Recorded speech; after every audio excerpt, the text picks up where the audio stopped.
Sziasztok! Ebben a videóban a nyíregyházai fedett pályás országos bajnokságról fogok egy beszámolót tartani, illetve február 24-én kiutaztunk Portugáliába, úgyhogy az első hetes edzőtábori beszámoló is ebben a videóban fog helyet kapni. Február 17-18-án rendezték a fedett pályás országos bajnokságot, mi szombaton délután 18:30-kor rajtoltunk, ezt sokan követtétek élőben, amit szeretnék megköszönni nektek, illetve anyukámnak is szeretném megköszönni, hogy lehozta az élő közvetítést és megfelelően kommentáltak. Az előre megbeszélt taktika az volt, hogy beállok a Bence mögé és próbálom az ő tempóját tartani, ameddig ez megy.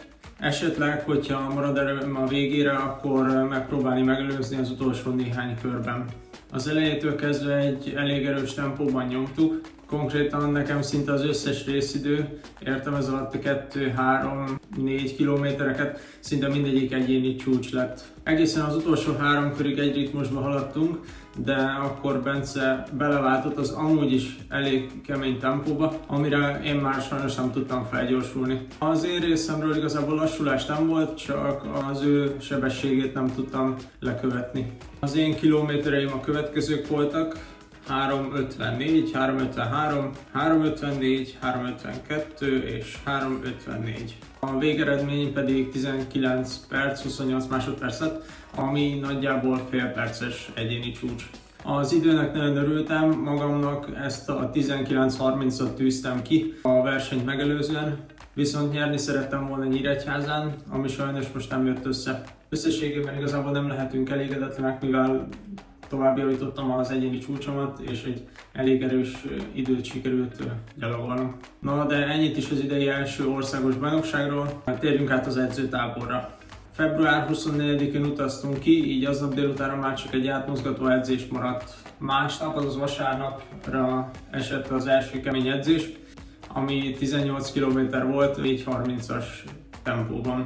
Itt szeretném megegyezni azt, hogy Nyíregyházán sikerült úgy kihajtanom magam, hogy az azt követő héten igazából alig tudtam normálisan edzeni, nagyon fáradtak voltak a lábaim. Ezt igazából csak azért említem meg, mivel ez a vasárnapi edzés volt az első olyan, amit tényleg úgy éreztem, hogy már tudok rendesen edzeni, és hogy nincsen különösebb fáradtság a lábaimba.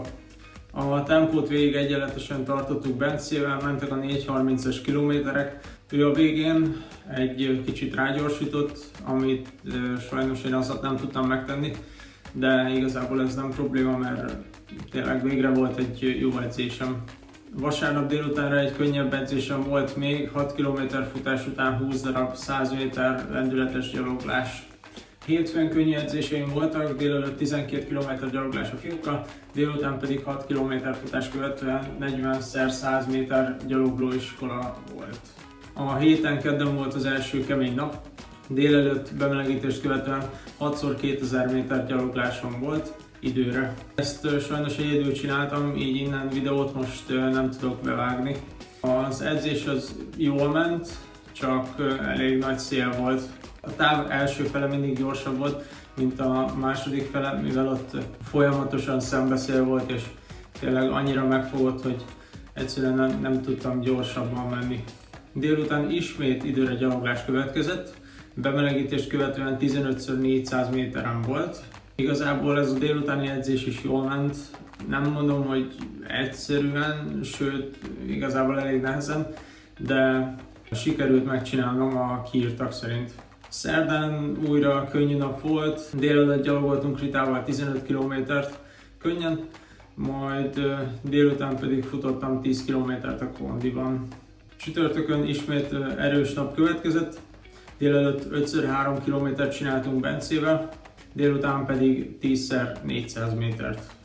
A délelőtti nagyon jól ment mindkettőnknek, sajnos megint szeles volt a pálya, ezt ketten egész jól sikerült megoldanunk. Az első felét a távnak én vezettem, a második felét pedig Bence.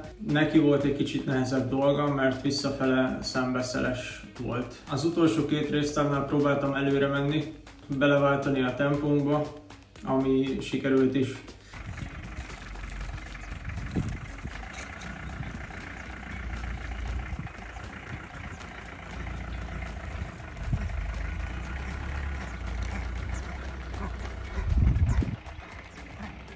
Délután ugye volt még 10x400 méter időre gyaloglásom, amit a délelőtti brutál edzést követően sikerült teljesítenem. Igaz, hát azért kellett kapkodni a levegőt, hogy meglegyen. A lényeg, hogy sikerült.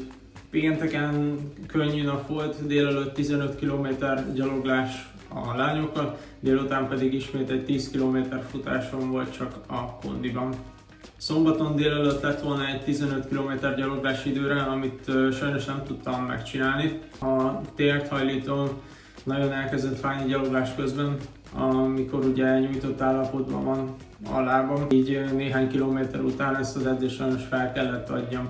Tanár úrral egyeztettük ezt a problémát, úgyhogy most pár nap lazább edzés vár rám. Reménykedünk benne, hogy nem lesz ebből nagyobb gond, és hogy a következő hetet nagyobb fájdalmak nélkül tudjam teljesíteni. Ebben a videóban igazából csak ennyit szerettem volna mondani. Most ebben a 2 hétben nem megyünk várost nézni, csak tényleg edzésen van a fókusz. Próbálok minden edzést megfelelően a kiírtaknak teljesíteni, ahogy néha változtatunk rajta minimálisan. Igazából ebben a videóban csak ennyit szerettem volna elmondani. A következő hétre próbálom összeszedni magam. Remélem, hogy ez térthajlító fájdalom nem fog nagyobb problémákat okozni a jövőben. Köszönöm, hogy megnéztétek ezt a videót, további szép napot kívánok nektek, sziasztok!